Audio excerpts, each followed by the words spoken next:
Welcome to ABD tech group. ABD tech গ্রুপে আপনাদের সকলকে স্বাগত জানাই।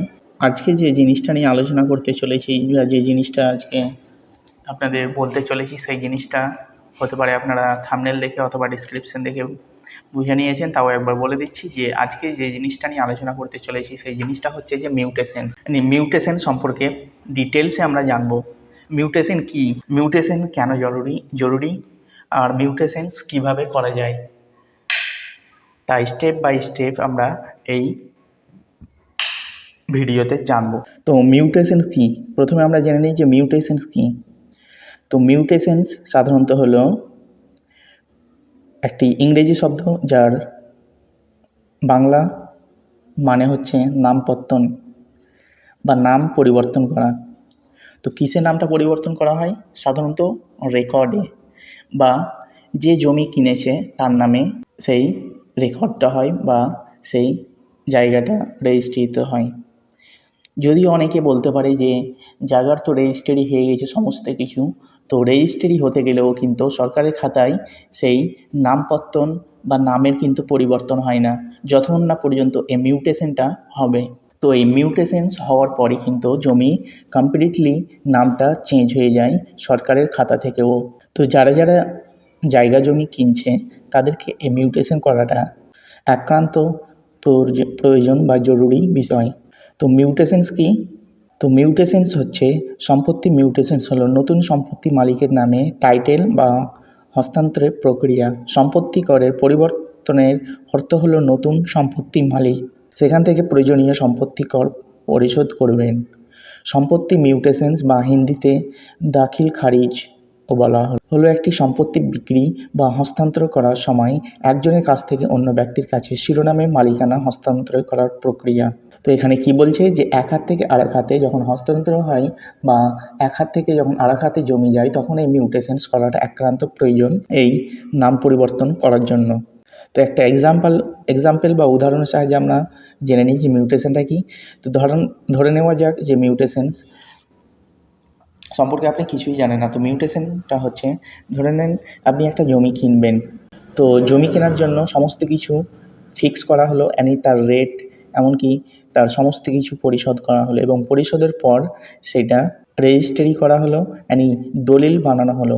কিন্তু দলিল বানানোর পরেই কিন্তু কাজটা সম্পূর্ণ বা কমপ্লিটলি হয় না যতক্ষণ পর্যন্ত এই মিউটেশনটা না হবে। তো এই মিউটেশনস হওয়ার পরই কিন্তু কমপ্লিটলি সরকারের খাতা থেকেও সেই পুরনো নামটা উঠে যায় এবং নতুন নামটা অ্যাড হয়ে যায় জমির রেকর্ডে। তো যতক্ষণ না পর্যন্ত জমির মিউটেশন না হবে ততক্ষণ পর্যন্ত কিন্তু রেকর্ড হয় না। এই মিউটেশনের পরেই রেকর্ড হয়। আর মিউটেশনটা হয় দলিল এর পর, জায়গা জমি রেজিস্ট্রির পর বা দলিল হওয়ার পর এই মিউটেশনস হয়, আর মিউটেশনের পর হয় রেকর্ড। তো আশা করছি তোমরা বুঝতে পারলে যে কীভাবে এই মিউটেশনটা হয় বা কখন করতে হয় বা কীভাবে করতে হয়। এবার চলে আসি যে কোন কোন মোডে কোন কোন পদ্ধতিতে মিউটেশনস হয়ে থাকে। এটা বিভিন্ন মোডে বা বিভিন্ন পদ্ধতিতে হয়ে থাকে। এটা সেল ডিড হতে পারে অথবা বিক্রয় হতে পারে অথবা গিফট ডিড হতে পারে, দানপত্র হতে পারে, ফের লিগাল ইনহেরিটেন্স উত্তরাধিকারী সূত্রে হতে পারে অথবা উইল এক্সচেঞ্জ ডিড অথবা অন্য অন্য বিষয়ে হতে পারে। তো প্রত্যেকটার ক্ষেত্রে কিন্তু এই মিউটেশনস করাটা একান্ত জরুরি বিষয়। কোন কোন মোডে কোন কোন পদ্ধতিতে মিউটেশনস হয়ে থাকে। এটা বিভিন্ন মোডে বা বিভিন্ন পদ্ধতিতে হয়ে থাকে। এটা সেল ডিড হতে পারে অথবা বিক্রয় হতে পারে অথবা গিফট ডিড হতে পারে, দানপত্র হতে পারে, ফের লিগাল ইনহেরিটেন্স উত্তরাধিকারী সূত্রে হতে পারে অথবা উইল এক্সচেঞ্জ ডিড অথবা অন্য অন্য বিষয়ে হতে পারে। তো প্রত্যেকটার ক্ষেত্রে কিন্তু এই মিউটেশনস করাটা একান্ত জরুরি বিষয়। তো সরকারি রেকর্ডে জমির মালিকানার জন্য এই মিউটেশন করতে হয়। জমি সংক্রান্ত ফ্রড বা স্ক্যাম এর হাত থেকে বাঁচার জন্য মিউটেশনস করা একান্ত জরুরি।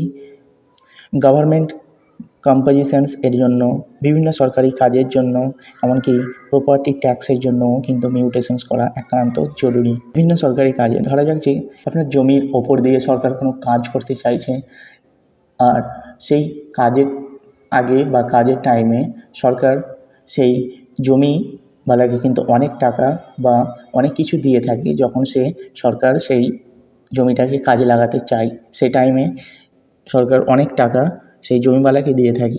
যতক্ষণ পর্যন্ত আপনার মিউটেশনস করা না থাকবে ততক্ষণ পর্যন্ত আপনার নামে জমিটা নাই বলেই আপনাকে কিন্তু সেই সমস্ত সরকারের কোনো কিছু সাহায্য বা কোনো কিছু উপহার দেওয়া হবে না। যার জমি মিউটেশনস করা ছিল তাকেই কিন্তু দেওয়া হবে, যার নামে মিউটেশনটা করা ছিল জমি তাকে কিন্তু সমস্ত কিছু উপহার বা তার নামে গণ্য করা হবে আপনার জমি। তো আশা করছি সম্পূর্ণরূপে বুঝতে পারলে যে মিউটেশনটা কী, কেন জরুরি। এরপরে চলে আসি মিউটেশন করার জন্য কী কী ডকুমেন্টস লাগতে পারে বা কোনভাবে আমরা মিউটেশনটা করতে পারি। তো মিউটেশনস আমরা অনলাইন অফলাইন দুইভাবেই করতে পারি। এবার চলে আসি যে প্রয়োজনীয় ডকুমেন্টস বা কী লাগতে পারে এই মিউটেশনস করার জন্য। তো মিউটেশনস করার জন্য যে সমস্ত ডকুমেন্টসগুলো লাগে সেগুলো হচ্ছে যে রেজিস্ট্রিকৃত দলিল বা দানসূত্র দলিল, 2 নম্বর উত্তরাধিকার সংক্রান্ত সংশয়পত্র, যদি উত্তরাধিকারী হয়ে থাকে তাহলে উত্তরাধিকার সংক্রান্ত সংশয়পত্র বা হেওয়ানামার প্রতিলিপি, 3 নম্বর পিক দলিলের প্রতিলিপি, এরপরে হাল খাজনার রসিদ। তারপরে চলে আসি যে নির্দিষ্ট ফর্মে ঘোষণাপত্র, 10 টাকার কোর্ট ফি সমেত। এরপরে চলে আসি মিউটেশনস ফি প্রতিদানের প্রমাণপত্র। তারপরে সর্বশেষ যে ডকুমেন্টসটা লাগবে সেটা হচ্ছে 5 টাকার পোস্টাল স্ট্যাম্প সহ 2টি খাম। এই যেই সমস্ত ডকুমেন্টসগুলির নাম বললাম তার মধ্যে সবগুলো না থাকলেও মিউটেশনস করা হয়ে যাবে, কিন্তু তার থেকে 6টা বা 7টা ডকুমেন্টসের মধ্যে আপনার যদি 2টো বা 3টে ডকুমেন্টস রয়ে থাকে বা থাকে তাও কিন্তু এই মিউটেশনসটা কমপ্লিটলি হয়ে যায়। আর বিশেষ করে এখানে বাধ্যতামূলক হচ্ছে যে দলিল যদি না থাকে তাহলে মিউটেশনস কখনোই সম্ভব নয়। মানে দলিল বাধ্যতামূলক দিতেই হবে, এমনকি এটা আপলোডও করতে হয়। তো আপনারা হতে পারে বুঝতে পারলেন যে মিউটেশনস কী।